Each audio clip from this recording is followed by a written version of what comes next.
Hello, everyone. This is Tim Picciott, and welcome to episode 2 of the Liberty Advisor podcast, Crypto Wealth Edition. Today, we're going to go over quite a bit of news, and some of the topics we cover, and this is actually in the order that we cover them in, are we're going to have a quick update on the Crypto Sentiment Index. Coinbase tries to trademark BuidL while also adding Zcash to their platform. The Feds blacklist an Iranian wallet and try to monitor privacy coins. One US Congressman is attempting to pass a bill which would regulate the ICO market and prevent them from being classified as securities. Nasdaq confirms launch of Bitcoin futures in 2019.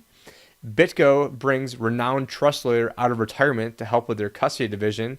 While we also have an institutional manager wagers $1 million that their crypto index will outperform the S&P 500 over 10 years, starting January 1st, 2019, while another Japanese firm speculates that Bitcoin will make an all-new all-time high in 2019. I know John McAfee sure hopes so. And then we get into all things Bitcoin Cash, where there's a Bitcoin Cash lawsuit going on, and everything Bitcoin Cash versus Bitcoin SV. So you guys will definitely want to stay tuned for that. But also make sure to subscribe to us on your favorite platform, whether it's iTunes, Stitcher, YouTube, Spotify. I mean, basically you name it. And yeah, I'm sure we'll be on more platforms soon. But now let's get into it. And thank you for listening.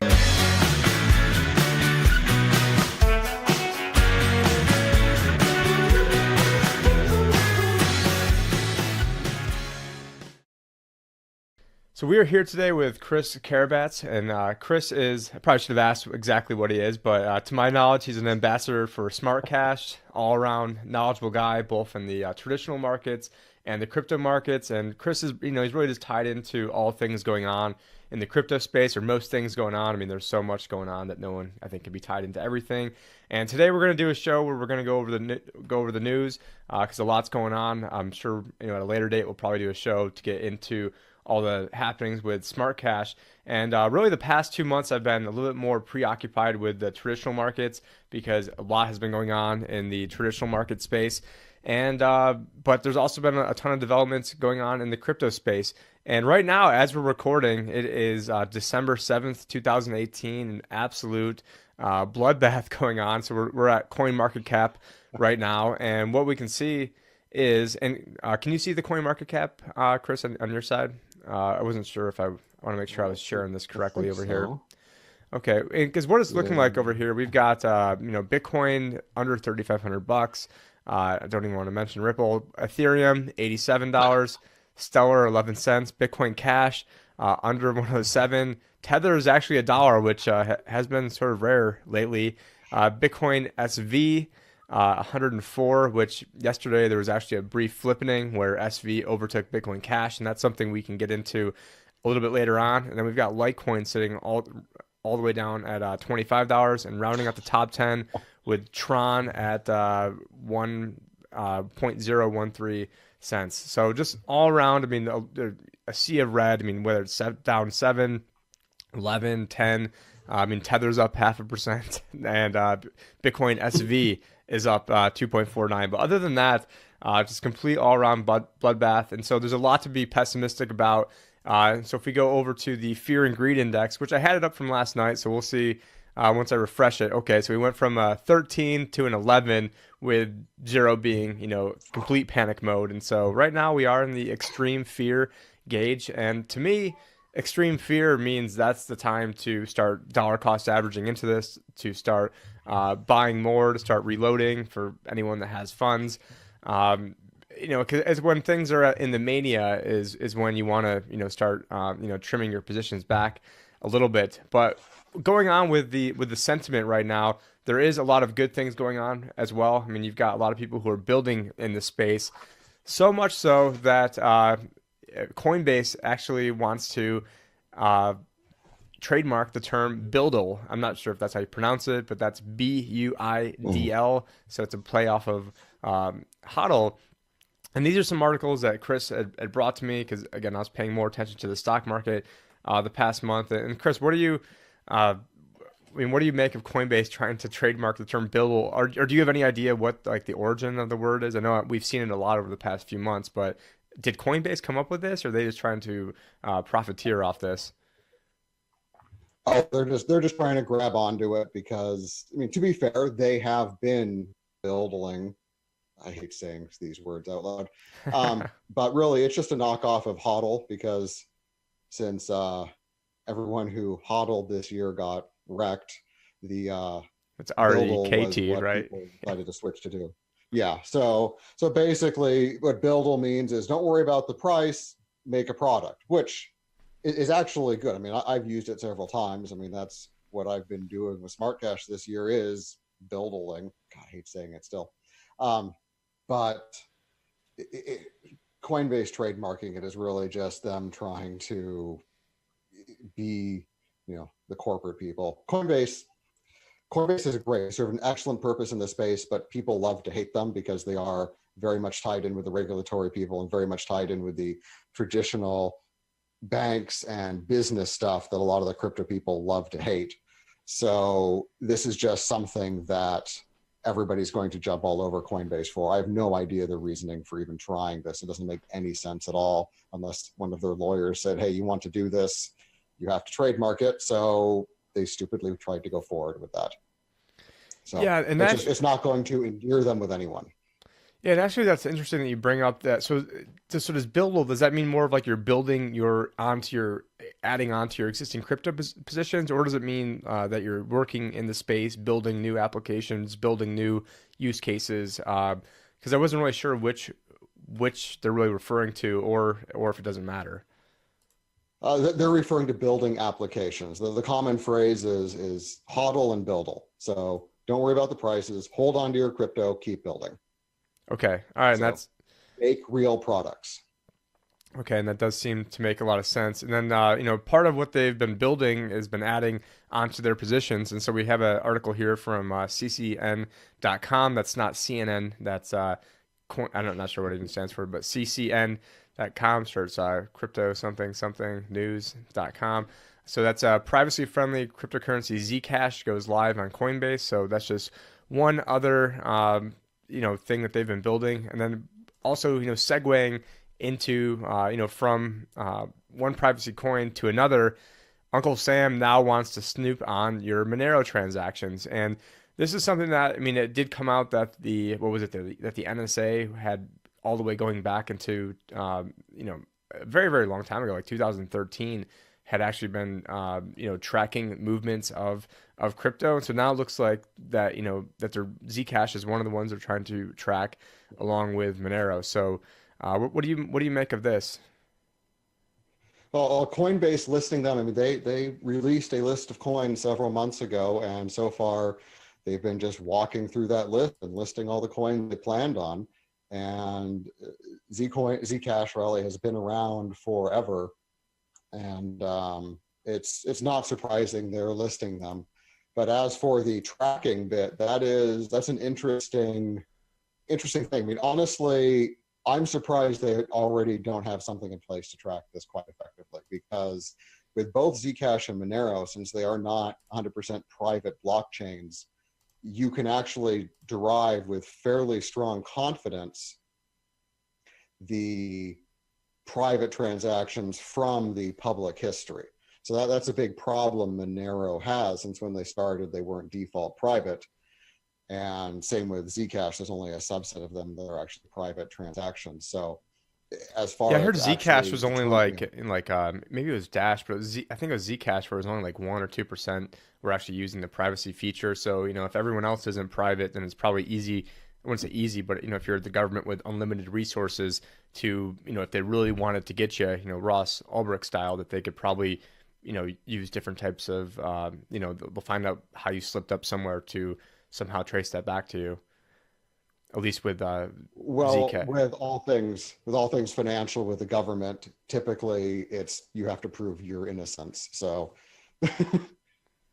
you're not going to hide from the IRS using privacy coins, because you still have to prove where all your money went. So there's really no point in that. And that kind of ties in with everybody kind of chuckling about Coinbase listing Zcash, because as I mentioned earlier, Coinbase is somewhat a corporate entity in the crypto sphere and completely trackable and transparent with the IRS and the government. So why would anybody want to buy a privacy coin on such a platform?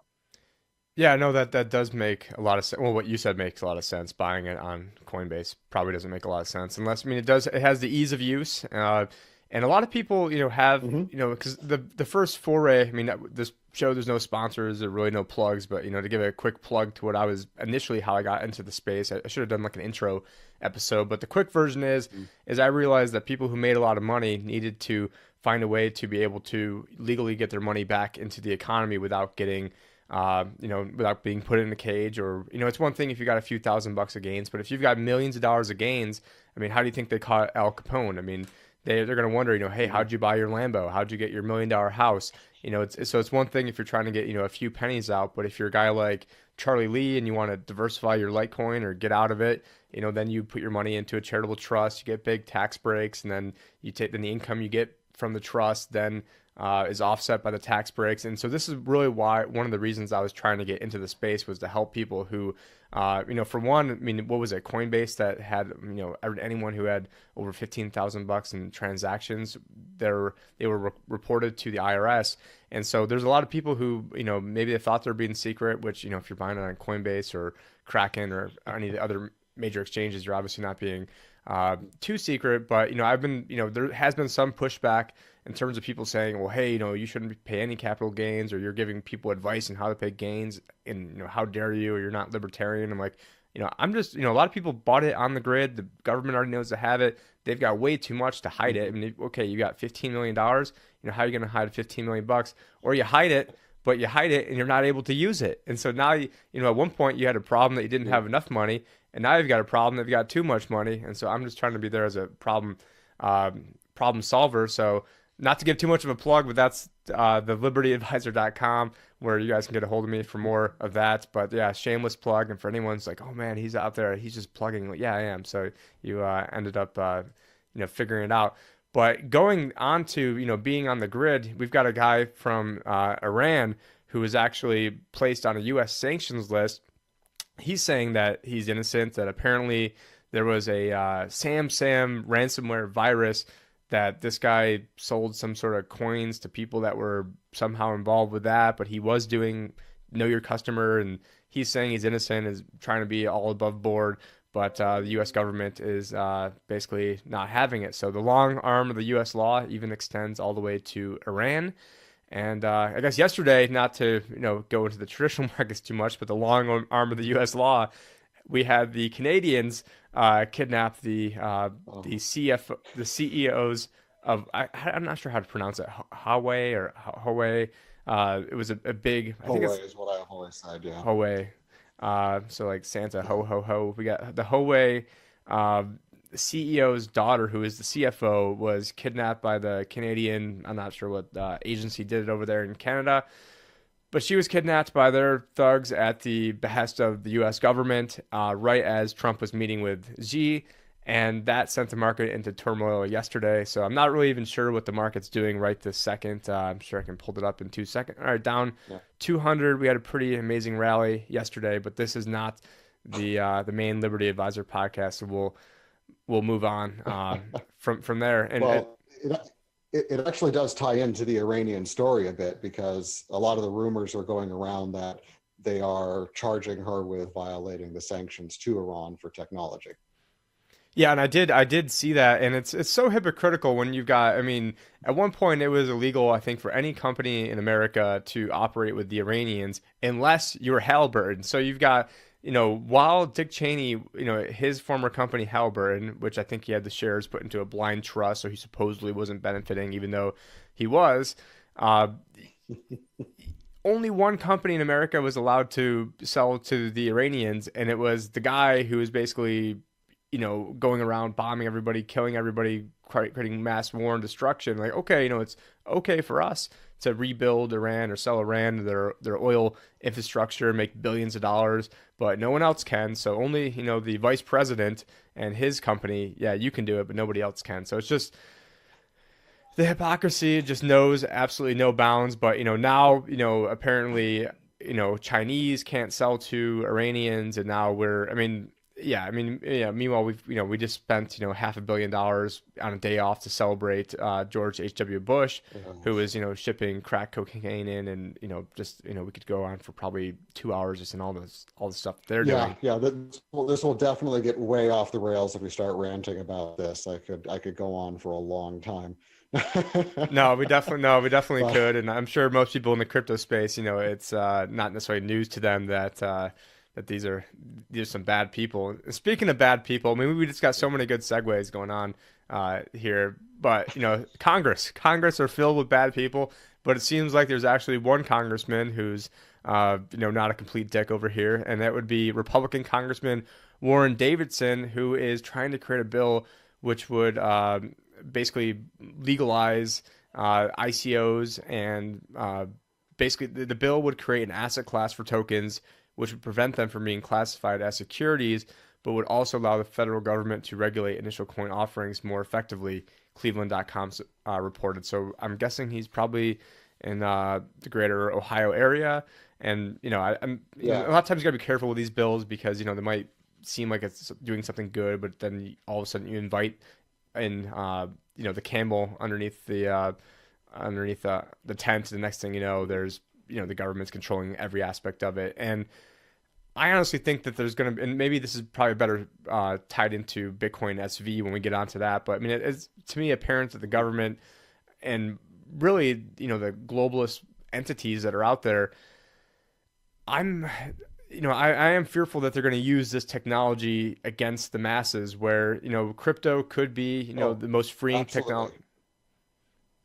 Yeah, it could be the most freeing technology. absolutely, 100%. Yep, I'll let you go on with that. Sorry, I've said this ever since I first heard of Bitcoin, but Bitcoin in the hands of government, or really a blockchain currency in the hands of government, gives them everything they want. I mean, we see governments around the world trying to ban cash, trying to restrict how much cash can hand. We saw India just last year, that disastrous trying to pull out all their cash, and they want to pull back cash, nominally to protect you from black markets, as if black markets actually hurt anybody. But the cryptocurrency actually gives them complete visibility and control over everybody's currency. I mean, it is a tool that they will try to use, 100% completely will try to use. So I consider it part of my job to get people invested in the free market side of things and wanting to use actual free market currency, not government currency that will actually just make everything worse. But like all technologies, it's a double-edged sword. I mean, the iPhone is great for all sorts of reasons for making my life easier, but it also is, essentially a listening device that I carry around with me that tracks my position. It's a I mean, spy device it's, that you have to pay for. everything is, yeah. and that's quite, it's how it is with the government. Just like you said, with these regulations that are supposedly going to help, they could be, the nose of the camel in the tent, the rest of the camel's going to follow. And so I always have mixed feelings about that. Every once in a while, I'd love to see a politician actually do the right thing. I almost never do see it.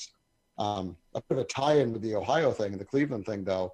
Ohio is the first state in the union to allow for at least some of their taxes to be paid in coin. Yeah, So we you don't have almost to had cash out that. to fiat. We almost had that here in Arizona. It passed, I believe, all the state houses. Then the governor, Mhm. Doug Ducey, was being a little douchey and ended up vetoing that. So I mean, it did make it pretty far here. So not in this environment. I don't know who's going to be given selling their crypto at these levels. Because after this point, after you've gotten wrecked, I mean, now is probably not the time to be paying your taxes. But it could be a good move from the government standpoint, unless they're using I imagine there's probably using like a BitPay and immediately converting it into Yeah, that's fiat exactly it. would would be my guess with that one. And no, but yeah, it's and one of the reasons I didn't get involved as early as because I found out about Bitcoin when it was about $1 to $3 and really and I was this is back when I was just getting into the rabbit hole of everything of Creature from Jekyll Mhm. Island and learning about the Federal Reserve. Mhm. I mean, really learning about the Federal Reserve, not like what they teach you in school. I mean, I was in the class that won the national competition on the Federal Reserve against Harvard and Yale, and then I had to go relearn all the shit that they didn't teach me about the real stuff that was going on with the Federal Reserve. And so I was going down that rabbit hole, and I was thinking, man, this is really, as you pointed out, giving them everything they need. And so I was waiting on the sidelines and observing the price, and I was also listening to Peter Schiff. So I wasn't, I was, kind of negative. I wouldn't say I was negative. I was, I was, more gold and silver and at that point Mhm. just trying to survive because I was, 22, 23 years old when, I started my career with, I think the exact I think within 30 days of Bitcoin being around. So I mean, sort of my journey into this almost mirrors the exact same as Bitcoin. And actually, I think the first uh, you know download. I'm not sure if it was Node or the first piece of software you could download actually came out on my birthday too. So I'm like, oh man, I'm like following Oh, the wow. trans. And then here I am. I started my career the day Lehman went down. So I mean, it's almost like there's so many just different tie-ins to this. And now so it's just funny that I've been drawn into this. And we've got another good congressman out here who not actually he's not a congressman. He's in the state house of Arizona, and he's trying to get all sorts of bills passed to make this a crypto-friendly state. Because there's definitely a few states that are competing to be the most crypto-friendly, which in that case, competition is a good thing. And it looks like we had the next article went down, so we are now relaunching this. But Nasdaq confirms the launch of Bitcoin futures for 2019, and they claim that they're going to be doing this no matter what. And here we are with the great technology that is not uploading this page. So that is news that everyone's always looking for. What piece of news is going to make things go up? What piece of news is going to make this whole market just explode? And for me, I'd rather people not to go back to the BuidL, but the actual real life use cases. And I think if you build a real life use case where it can actually be used in everyday, whether it's commerce or whether it's in data protection, or whether the stock market goes on a blockchain someday, there's real life applications. And I'm sure that's probably a perfect segue into what you guys are doing at Smart Cash, where there's actual real life use Yeah, applications. absolutely. Yeah, that's we like to say we're trying to put the currency back in cryptocurrency. We want this to be useful as a medium of exchange, and that's we feel that until that happens, the rest of this is just window dressing, because most of the other uses could just as easily be on a private blockchain or even a centralized database as much as a public ledger, Yeah, where the actual money usage goes back to the heart of it. yeah. So for me, it wasn't necessarily about the price, and actually, I mean, around the price I bought Ethereum. I mean, we're at this rate, we're almost back there. I mean, I think I got in like around like 70, and now it's $86. So, Oh, but for me, oh. when I saw it go from like 70 to literally the very next month like $300, I was thinking like shit, like I should have bought a lot more. Or it completely took off on me. And I had tried buying it like a couple weeks earlier, but then I had the kids bouncing around in the lap, and my wife's yelling at me to go help out with the two little girls, which I'm sure you can perfectly relate to as well. Having and you and our stories are very similar too. That basically in February I had to resign to give a talk at an Acapulco, and in February, right as we're in the midst of this decline, you do have a very interesting story, where you had to effectively quit what you were doing to not you had to, but you decided that you'd go represent Smart Cash right at the time when everything started going down, and then your wife let you know that she was pregnant right at that point, and then with me, with two little girls, and then the state of Arizona not approved my paperwork for 6 months. Definitely paying dues in this space. I think that is for sure. And Yep, I just figure it'll be a great story a few years from now. yeah, smooth seas doesn't make for good sailors. So this is and what is unfortunate is that now so many people, when I remember when Bitcoin the first time it was at 4,000, and people were like, oh, I want to wait till it goes down, and then it goes up to 5 and 6 and 7. Yeah, we all know how to count, and then it goes up to 20. And then it goes back down to 4, where and then people are like, oh yeah, I want nothing to do with it. And I remember telling people when it was at when it was at 15,000, like, oh man, I wish I bought it back at 10. I wish I got it back at 7. I'm like, no, you don't, because if it does go back down to that, you're going to be scared, shitless, and then you're not going to have the balls to go back in there. And that's exactly what you're seeing. And Yep. so to me, this wasn't a get rich quick scheme, but that's what it became to almost everybody that was entering that space. I mean, before I jumped in to actually purchasing myself, I mean, I could have probably written a book on it. I mean, that I just wanted to make sure, it was the other issue we had talked about before of saying, hey, this could actually be hijacked by the globalist. I wouldn't be surprised if that's actually what they're trying to do right now. And I was trying to think of who said this. It was on a podcast I was listening to, and it was actually Bob Stanley, who of Freos.io, and who he has the red pill where you can put in basically is a way to kind of get completely off the grid and this whole privacy function. And I'll have him on the podcast too someday. He's a really interesting guy. But with Bob, he was talking about, hey, the reason they haven't really killed anybody yet in this space is because that we know of is because they need, not necessarily us. I'm not a programmer, but they need the community to start building these applications for them. They need to have the community figure out the scaling problem, and then once they figure out the scaling problem once and for all, it's like, thank you, we're gonna then hijack it and make it the Federal Reserve Goldman Sachs.gov coin. And part of me thinks that could be going on with Bitcoin SV when you look at some of the characters behind that. I mean, that's getting into conspiracies that I don't really have any proof on. It's just initial gut feelings. But continuing on with institutional flows, we just talked about Nasdaq. Now we've got Bitgo brings a banker out of retirement to lead their institutional crypto custody. And so you've got Richard Corcoran, longtime veteran of the trust industry, who is now going to head the crypto startup's institutional custody business. And for a business like mine, this actually is, somewhat important. Although, I kind of wish they'd get the fees down a little bit. I mean, it's something like, like $5,000-6,000 a month to start up, and then they wanted to have, every single if every single one of my clients had their own, let's say LLC, that each one of them would have to pay like $5,000 a month, and they wouldn't aggregate it all underneath me. And I'm like, well, believe me, that's definitely not going to happen. So so it's good to see that, in this case, I mean, they're going to be going after, the real big boys, the big time family offices and hedge funds and pension funds where, if you're managing, 20 million, maybe $5,000 a month fee isn't too bad. However, it's not, rocket science, to figure this, stuff out and get some ledgers or get some Trezors or whatnot. But it just goes to show that some of the, old time people are now getting into this market. Which brings us on to the next article, where it shows Morgan Creek Digital is betting $1 million that crypto can beat the S&P. And I'm not really sure who they're betting or if anybody's actually taken up their bet yet, but they've got a few different cryptos, and I'm trying to find where the list is, but obviously it's Bitcoin, Ethereum, I think Zcash, and it's down just a little bit. NEM. All right. Yeah, and a few others. And what they're going to do is they're trying to say, hey, we bet that the bet will begin January 1st, 2019. So I mean, this is starting to look real good for them. If everything goes down at the rate things are going down, there's not going to be anything, it's going to have to beat the S&P. If I was going to bet on crypto, that would be when I would start too, based on previous bear markets.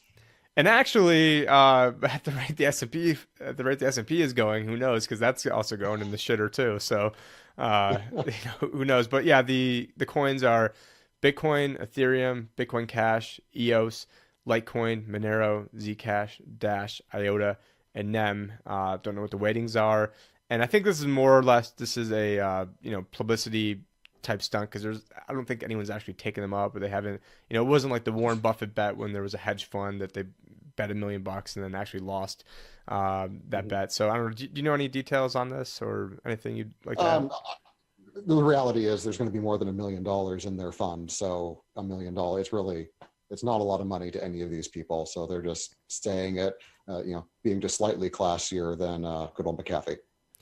Yeah, and if you think about it from like a marketing aspect, I mean, they've got a good chance of winning their money back. I mean, they could always, buy some sort of, call option, I guess, on the S&P to, try to hedge that risk a little bit. But also, it's, the amount of, I guess, free advertising they're getting from this is probably worth, over $1 million. I mean, certainly not from this show bringing it to them, but with, all the different crypto shows, put together and people in the financial media talking about this, I'm sure that, they'll get over $1 million of probably advertising from this. And probably, I would make that bet also that that would win out as well, that crypto index.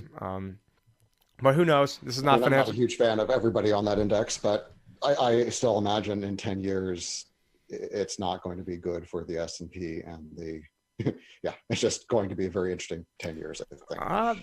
There could be some scenarios where the S&P goes through the moon but those scenarios also would be good for crypto as well. So I mean, there's there's a good chance that, who knows, maybe the Dow could be at 200,000 in 10 years, but it's because we had to print all this money, and you've got all this demographic bomb about to explode at the same time of having in 2008 the average baby boomer was just turning 62 years old.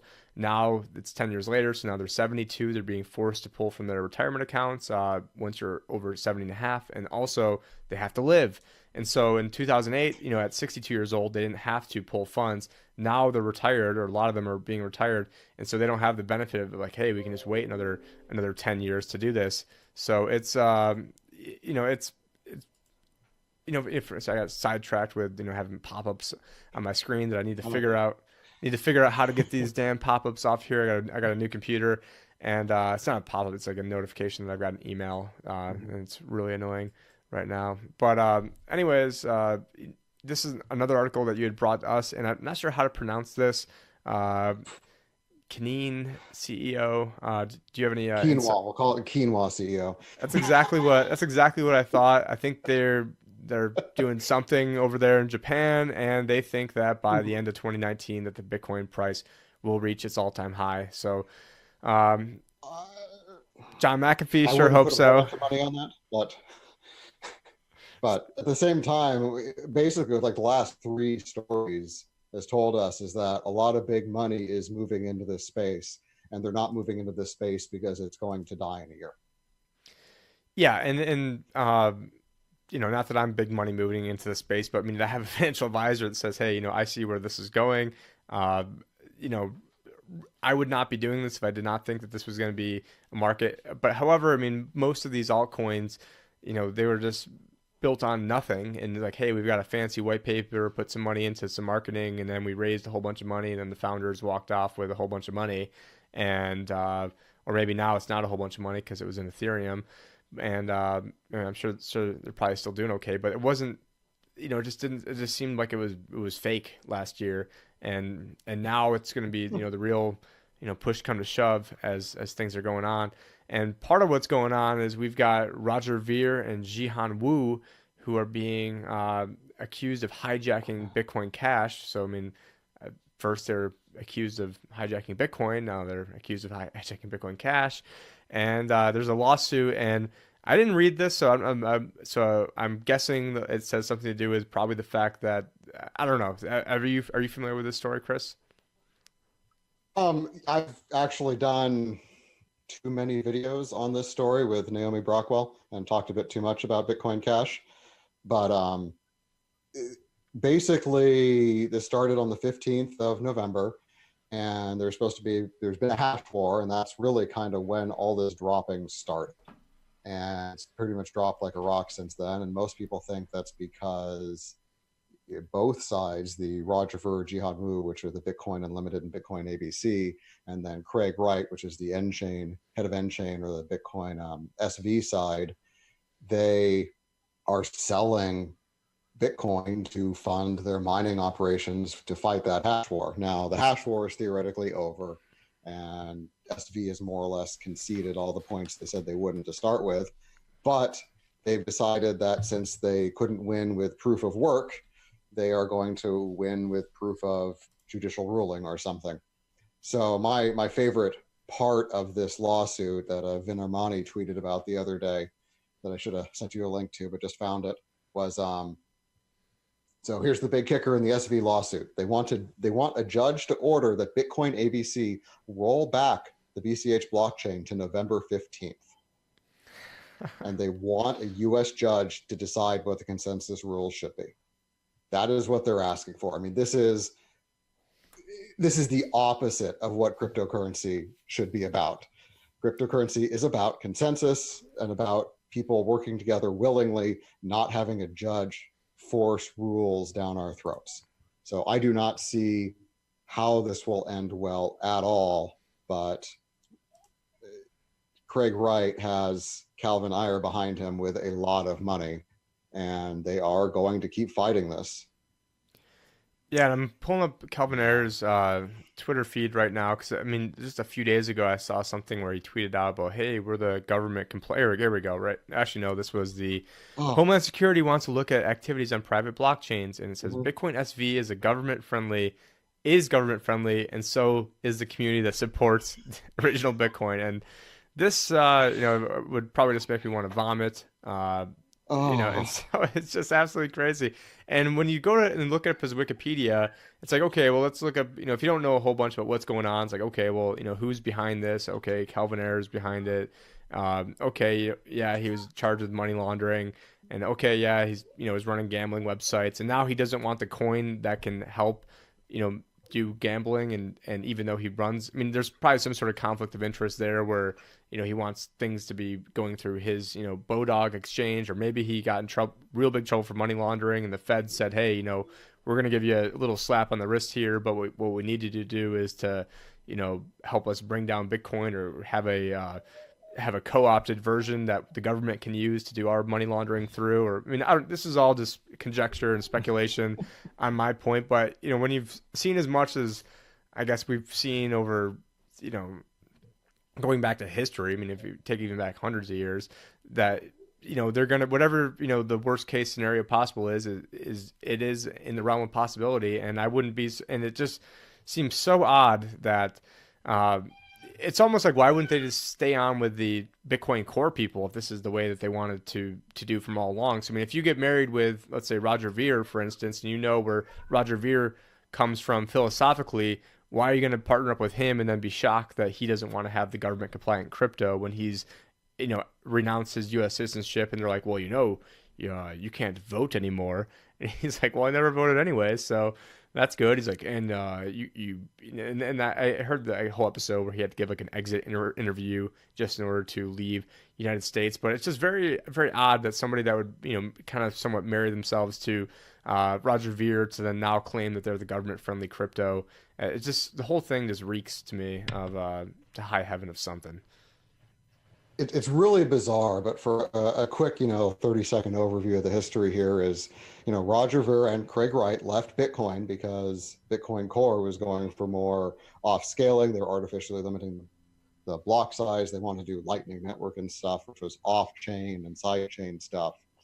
And then and that was a year ago. I mean, in November of 2017, that was the first major Bitcoin fork that everybody heard about, though there have been others and were others before that.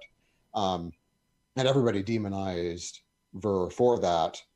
And whatever you think of him, that's fine. But then since then, Bitcoin Cash, or should I say the ABC developer group in Bitcoin Cash, has been pushing for um, a lot of other stuff. Like they have Wormhole, which is going to allow token launching on Bitcoin Cash, and I think that is really one of the big areas where Craig Wright and Calvin Ayre that you're looking at, what a guy, differentiates from Roger Ver is really, if your audience has heard of the term Bitcoin maximalist, they think No. that there is one cryptocurrency and that cryptocurrency is Bitcoin.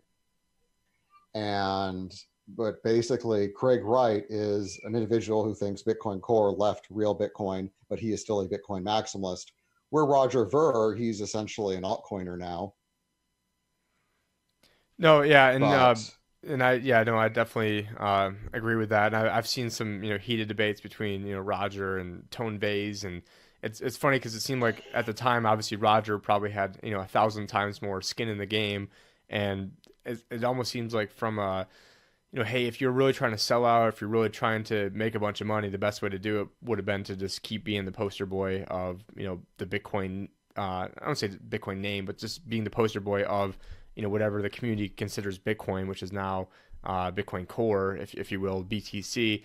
And so I think he did a you know he really took a big gamble, and for philosophical reasons, and I don't think he was doing it to get rich, or I want to be the Jesus of this other coin, to be a god. Whereas it almost seems like Craig Wright and Calvin Ayre, that they want to be like the gods of their own chain.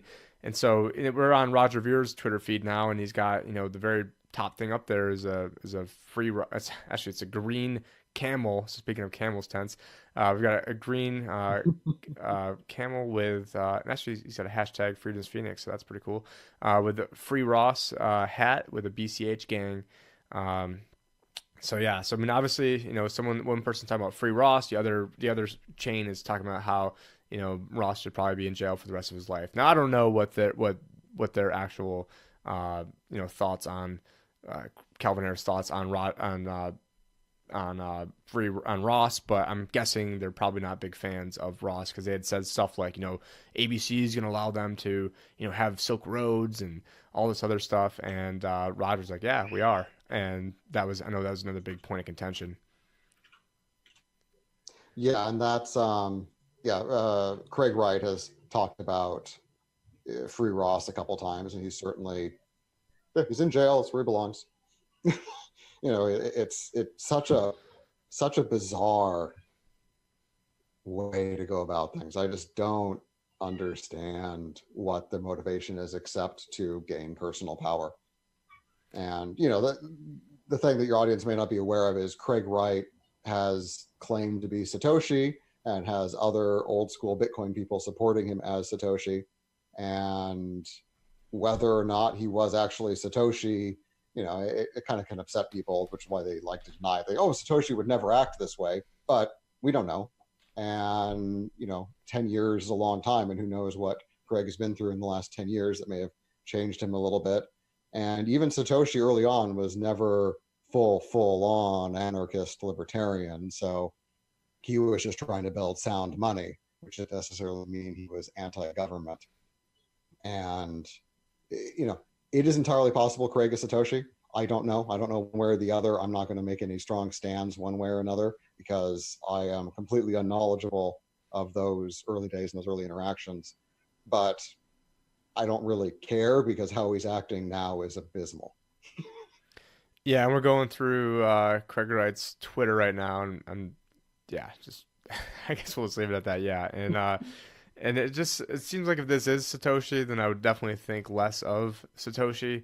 I mean, it almost seems like he's trying to make it out, be like, hey, it's this entity, and he was one of the members of that entity, and he could, any day now, in a couple of years, he's going to give that, the definitive proof. But meanwhile, and then he gives like, this other tangential proof that isn't really proof, constantly, and or I'm not sure if constantly, but there's nothing that's a smoking gun that I've seen so far that says this guy is the Satoshi, and just based on how he's acting, I don't think he would be the Satoshi. And but who knows? Maybe I'm wrong. But either way, it all depends on what the community actually wants, what they need, what they're willing to use. And I don't know who's willing to use Bitcoin SV, which maybe we'll kind of end this on the actual, the price of it right now, because we almost saw a flipping going on yesterday. And even right now, we've got Bitcoin Cash sitting at 106.92, Bitcoin SV refresh. Yeah, we got to refresh here. Yeah. And wow, yeah. Again. And now, and since we've actually been recording this, the flipping actually occurred on us again. So now we've got Bitcoin SV at 105.42, Bitcoin Cash at 104.51. And because of the difference in circulating supply and blocks, almost identical market caps. I mean, this is super, super close right now. That it doesn't really matter in the short run right here, what's going on today or what's going on, 5 weeks from now. It depends on who wants to use it. And if you're a billionaire and you're willing to, punch yourself in the face, several times to, or at least, empty out your wallet and burn a whole bunch of Bitcoin in the process to, have a, what measuring contest over here, then yeah, it is possible for SV to pull ahead. But whether or not the community is actually going to want them, I personally don't know a single person out there that is pro Bitcoin SV. And obviously, like when there was Bitcoin versus Bitcoin Cash, I know a lot of people on both sides of the debate. I don't know anybody on the SV side of that debate. So I'm just wondering where that demand's coming from. Is it coming from governments? Is it coming from, Deutsche Bank because they're already into money laundering type people? Or, where is the demand for Bitcoin SV coming from? It's got to be, in my opinion, coming from, Calvin Ayre and Craig Wright, burning, selling off all the Bitcoin Cash, selling Bitcoin to drive everything down, and then pumping in their funds back into SV. Because I don't know. I mean, most people probably haven't even taken the actual initiative to sell their SV, and so you've got no one who's actually, I don't know who's buying or selling SV right now, and so it's just, to me, it is, it's not something I would, believe me. This whole thing is not financial advice right now. I'm not your financial advisor unless I am your financial advisor, and I actually am your financial advisor, but for everyone else on here, more than likely I'm not, and it is not financial advice to buy a Bitcoin SV, in my opinion. But who knows? I might be wrong, and who knows? Maybe it might be, the new number one coin. But I've been wrong before, so we'll see. What do you think? What's going on here? This would have been a little bit more interesting to see yesterday leading up to it when every other coin was down 20% or 10% and Bitcoin SV was up 25, 30%. It was a much more shocking dynamic. But there are people in the space who are supporting Bitcoin SV, like Ryan X. Charles is the one that comes to mind. He's the CEO of Money Button, and he was backing them the night that the fork happened. And yep, right there. Ryan X. Oh, X. Okay, I thought you said S. X. Here we Yeah, go. right, the top one right there. Yep. And he's all in with Bitcoin SV. And he said very, he could be wrong and it could be the losing chain, but he is supporting over the ABC people, and I don't necessarily understand why. And there really is a split in the community, and not just from the people who are full on, well, Craig writes Satoshi, so we have to follow him. And I don't agree with any of their reasoning. I've heard them explain several times what they're going for, and I don't agree with them. But I also don't agree that there's going to be one coin to rule them all, and we'll eventually see the 1,000 years of Bitcoin reign once Satoshi's vision comes into fruition. I think that we are in a free market of currency, and that there will always be multiple coins, and there will have to be advancement in this space, technologically speaking. So that is the biggest reason why I'm not with SV, is because, I understand what they're doing. I understand at least Craig's motivation, but I don't agree with their reasoning at all.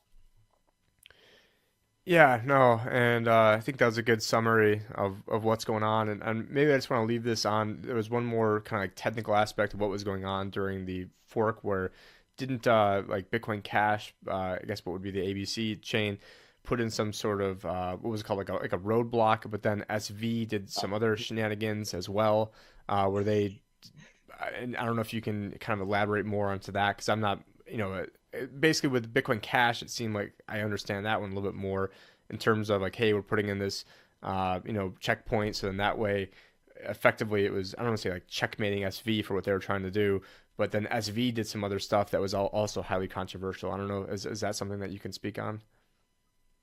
A little bit. Basically, so Bitcoin Cash has a 6-month hard fork schedule. What a hard fork is essentially when the consensus changes. So blocks moving forward are not compatible with the blocks in the past used. New blocks don't work with the old blocks. So every time they do that, they put in a checkpoint in the code. And what a checkpoint does is it stops a reorganization of the chain past that point.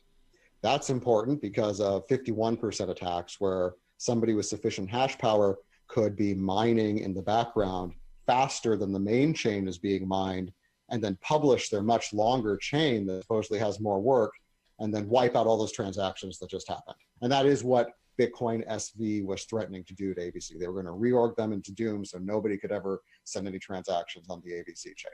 Is that what they refer to as shadow mining? Is that what they refer to as shadow mining? Shadow mining. Okay. Yep, exactly. And what's going on since then, though, again, every hard fork they put in this checkpoint, and everybody's complaining about it when it showed up, but it's like, this is normal. It was there. This is not surprising to anybody who watched the code, which the SV people should have been doing because they're supposedly making their own chain. But what has been somewhat contentious since then is they've been putting in more checkpoints further up the chain past that to protect themselves from a long reorg. So that is somewhat contentious. That's not anything that's ever really been done before, and that is something that ABC is pushing forward by themselves. And that is contentious in the space to be putting in checkpoints like that. Though I do understand why they're doing them, and for people who are using the network, they shouldn't have to worry that money they got 10 blocks ago might just magically go away because somebody's attacking the network. And that is really what the danger is of this attack. And that's why SV gave up on the mining attack and why they went with this lawsuit demanding that a judge order them to essentially reorg the chain back to November 15th.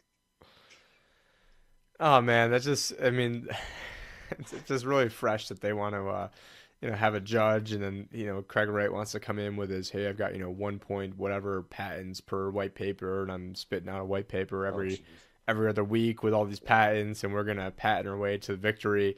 And call me skeptical, but I'm for some reason I'm thinking that's not what Satoshi would have wanted, and I think that's we're coming up now in 50 minutes, and probably a good I guess a checkpoint to save it for another day. But we have gone over a lot of great information, and thank you to Chris for sending over all these articles. I mean, it's just amazing what's all going. I mean, and almost everything that you sent me is very recent from the past week, and I mean that's not even, and that's part of the reason why. And I'd like to get some feedback from people on there in terms of, I think what I'll be calling this is, it's the Liberty Advisor podcast, but this will be a crypto wealth edition. So this will be the second official crypto wealth edition. And then I'll probably have some of all the bonus episodes of crypto stuff I've filmed in the past, all into one place. Because some people are like, hey, I love hearing about the crypto information. Other people are like, hey, I love hearing about the stock market politics information. And so it's all going to be underneath the Liberty Advisor podcast. And if you guys can, subscribe to us, rate us, we're on a bunch of different platforms. I mean, anywhere you want to listen, we're probably on. We're eventually going to have everything over on YouTube as well. Right now, I used to be branded as Libertarian Advisor, and then in true libertarian fashion, got pissed off with them. And the movement is about liberty, not about parties. And so that's why I made the branding change over here. But no, we just want to get some feedback and topics and people you guys would like to have us cover, and we'd like to thank our guest Chris Karabats. And where can people find you? I know you're on Twitter and Zaphoid or Yep. Zaphoid, yes, it's ZAPHOID on Telegram and Twitter. I'm also with Smart Cash, so you check us out at smartcash.cc. Yep, that's my Twitter there. I just actually a couple days ago launched a Smart Cash dedicated podcast. So you can search for Smart Cash Smart Talk and hear me there. I just got on iTunes last night, so yay. Oh, wow. And so, I'm yeah. also on, interesting. I don't know who those guys are. I need to do some SEO apparently. And you can also find me on Naomi Brockwell's weekly news recap, which I'll actually be doing in a few hours here, where we'll probably cover some of the similar topics, but less from a financial side and more from a crypto or technical side.